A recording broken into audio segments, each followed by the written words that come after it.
This is one of the most heartbreaking stories you'll ever hear. Judith Barsi, the adorable little girl who gave life to Ducky in The Land Before Time and Anne-Marie in All Dogs Go to Heaven, captured hearts with her incredible talent and charm. But behind the scenes, her life was anything but the fairy tale it seemed. At just 10 years old, Judith's life was stolen, murdered in cold blood by someone who was supposed to protect her. When All Dogs Go to Heaven was in its final stages, Judith had already recorded her lines. The actor playing Charlie hadn't yet, but when he learned of her tragic death, they let him improvise the final goodbye. What you're about to hear will stay with you forever. I come to say goodbye. Where are you going? Found a little trip. Oh, Charlie, I'll miss you. Yeah. I'll miss you too, Squeaker. Now you go to sleep. Charlie, will I ever see you again? Sure you can. You know, goodbyes aren't forever. Then, goodbye, Charlie. I love you. Yeah. I love you too. Oh, Squeaker. I'm sorry. I'm so very sorry. Now that you've heard that heartbreaking farewell, let's go back to where it all began. The story of Judith Barsi's life, her rise to fame, and the devastating events that led to her tragic end. Judith Eva Barsi was born on June 6, 1978, in Los Angeles, California. Her parents, Josef and Maria Barsi, were Hungarian immigrants who had fled their country for a better life.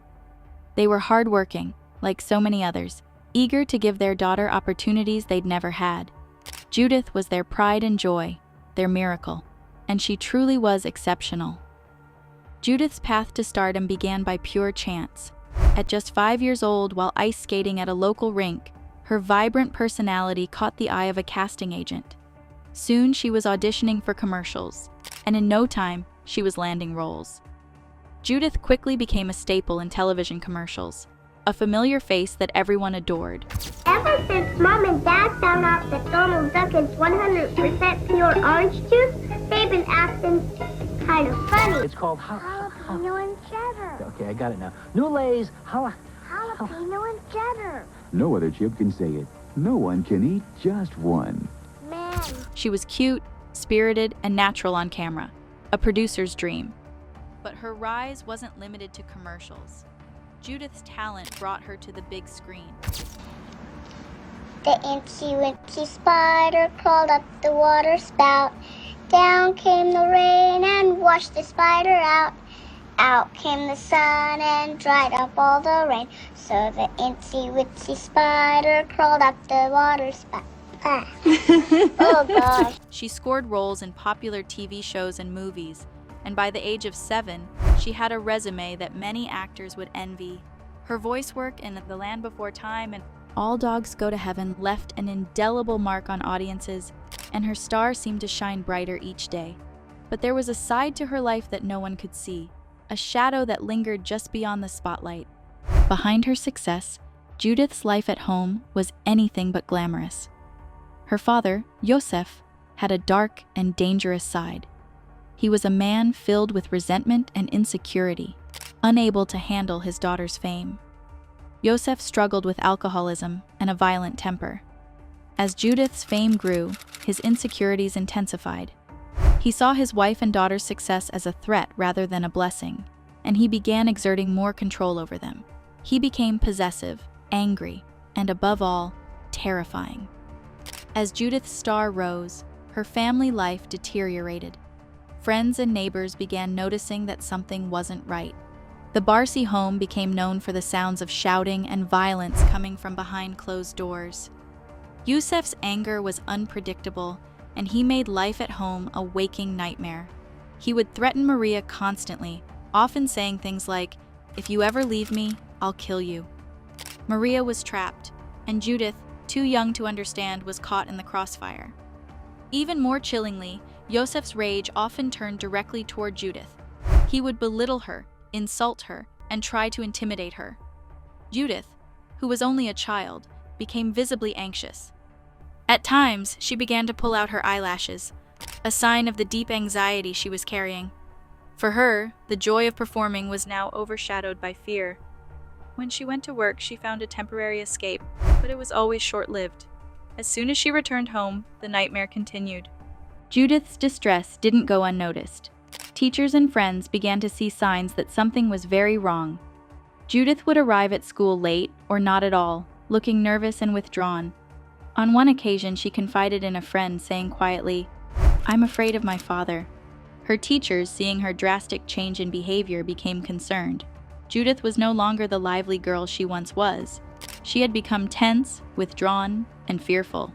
Maria, too, was painfully aware of the danger her husband posed. She made multiple attempts to seek help, even going so far as to report the abuse to authorities. But despite her efforts, nothing came of it. The authorities saw the outward appearances, their nice home, Judith's success, and dismissed Maria's claims. Time and again, the system failed Judith and her mother, dismissing their fears and leaving them to fend for themselves.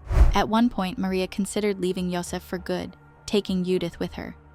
But Josef's threats kept her paralyzed. He told her repeatedly that if she tried to leave, he would find her and kill both her and Judith. Trapped and terrified, Maria chose to stay, hoping that somehow the situation would improve. But deep down, she knew that danger was always lurking. July 25, 1988, began like any other summer day. But as night fell, an overwhelming sense of dread loomed over the Barsi household. In the early hours of the morning, Josef finally made good on his threats. He entered Judith's room where his innocent daughter was sleeping. In one terrifying, irreversible moment, he ended her life. Then, he went to find Maria, ending her life as well. After taking the lives of his wife and child, Josef set the house on fire before turning the gun on himself. By the time authorities arrived, the home was engulfed in flames. The bright, promising life of Judith Barsi was tragically snuffed out, and her family's nightmare ended in horror. She was only 10 years old.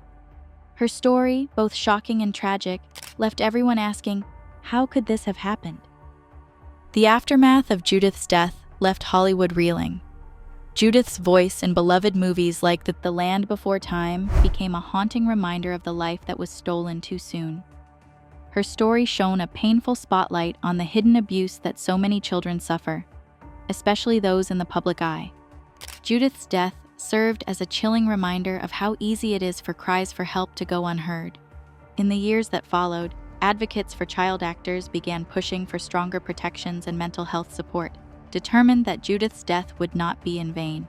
Even today, the tragic life and death of Judith Barsi remind us of the innocence lost, the failure of systems meant to protect, and the heartbreaking reality that, for many, Hollywood's glittering facade conceals hidden pain.